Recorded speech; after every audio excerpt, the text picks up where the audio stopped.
Justin, um, as a journalist, you have covered and written quite extensively on energy transition. What did you find about hydrogen? Well, to answer the initial question, and I think to put this into perspective, I think where Robin was coming from, when I'm talking about this, I'm looking at how do we decarbonize transportation. Of course, hydrogen is being proposed not only for transportation, but also for power generation for, in the UK, they're talking about hydrogen towns where everything will run on hydrogen. I think that's very far-fetched. So right up front, I will say that hydrogen is a distraction if our goal is to decarbonize the transportation system, especially light-duty vehicles. And I think it's very simple to understand. I mean, Robin explained the basic idea, and it comes down to efficiency. And so if you just look at what we're trying to do, because we have, and I believe it was Robin who also mentioned the difference. When we talk about hydrogen, the advertisements we see now are all for green hydrogen. Green hydrogen is less than 1% of the hydrogen consumed. And as Robin said, 99% is based on fossil fuels and produced using fossil fuel power. We're told this is going to be cleaned up with a technology that does not exist right now, which is carbon capture technology. So if we're going to talk about how are we going to decarbonize transportation with hydrogen, it has to be green hydrogen. And so our other option is battery electric vehicles. And the process is we need the renewable energy to power either one of those. So if we have the renewable energy, we can charge electric vehicles and power that transportation. Or we can use it to create hydrogen from water, then compress that hydrogen, then transport that hydrogen, more energy to charge those fuel cells, at which point we create the electricity to power the vehicle. All those additional steps in there take energy and have costs.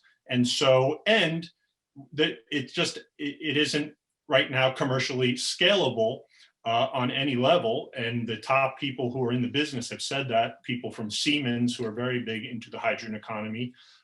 So right now it's not viable. We do not have time to reach any sort of climate goals to pursue options that aren't viable, but just the energy efficiency that differences. We need renewable energy right now. It's a scarce resource. We're trying to ramp it up as fast as possible. If we can use existing battery electric vehicles and charge them with renewable electricity, which we can, it's commercially viable, it's happening now, that is the solution to pursue. A study that came out this month in the UK looked at decarbonizing transportation in the UK by 2050. And they stated the obvious, that it takes a lot more renewable energy to use hydrogen.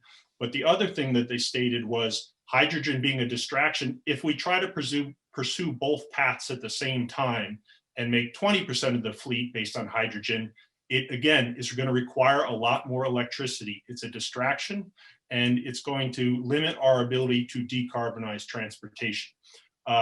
I think Susan did an excellent job of displaying the cost differentials. Hydrogen was by far the most expensive thing. And that's the other thing that's the main barrier. Cost if we're talking green hydrogen. Wood Mackenzie is a consulting firm out of the US. They recently predicted they think green hydrogen will be cost compatible with methane-based hydrogen by 2040.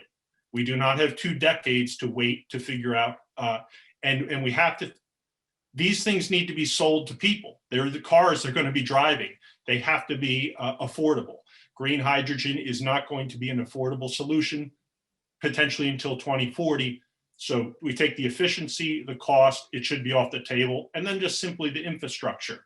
If we look at the United States, if you buy an electric vehicle now, you can charge it in your home, but there are 30,000 public charging options right now across the United States. At the end of last year, there were 46 hydrogen. So, I mean, it's over. Hydrogen has lost. The market has spoken. At the end of 2019, there have been 5 million electrical vehicles sold in the world. As Susan mentioned, you can't get the Toyotas that she used in her example, and they only had sold 7,500 versus 5 million by the end of 2019. Those numbers show, the infrastructure challenges show, hydrogen for light vehicle transport at this point is an attractive idea because it can be clean. It does not work for the economics. It's a distraction from what we need to get done. We do not have time to slow down and think about what ifs. The reality is, the Wall Street Journal this week, a very conservative publication that has been fighting the idea of climate change and climate science for decades, did an analysis and said, if you buy a Tesla now, and I think it was some type of Honda or Toyota, over the course of the lifetime, it's cheaper to own the Tesla. So the economics work right now for battery electric vehicles. You cannot buy a hydrogen vehicle right now if you want it. And in the United States, I've driven across a large part of it. I've never seen a hydrogen fueling station. That's a huge additional cost building out the infrastructure. I agree with the other panelists. If you need to move heavy things, long distances over water, potentially through the air and over land, hydrogen has advantages because of the weight it would require for batteries with the existing technologies. There certainly are places where hydrogen can help decarbonize transportation. It has no business being in the discussion about light duty transport, the fleet. And the other thing where the US, thankfully all countries don't have this problem. The US has a massive military. I believe as an organization, it's the largest carbon emitter in the world. To decarbonize the military is going to require hydrogen because the military has very unique transportation options where sometimes size and weight are limited and batteries can be difficult there. There are people looking at this now, but I do believe that hydrogen, we need to deal with the US military emissions if we're going to address climate change. But I think I'll wrap up with a final point is, why are we talking about hydrogen so much? The oil and gas industry has hired very professional public relations people to sell the public on the idea of green hydrogen. Meanwhile, we all know that 99% of it, or we should know that 99% of it is made from methane. The oil and gas industry has made a very large bet on natural gas as a bridge fuel. Natural gas is methane.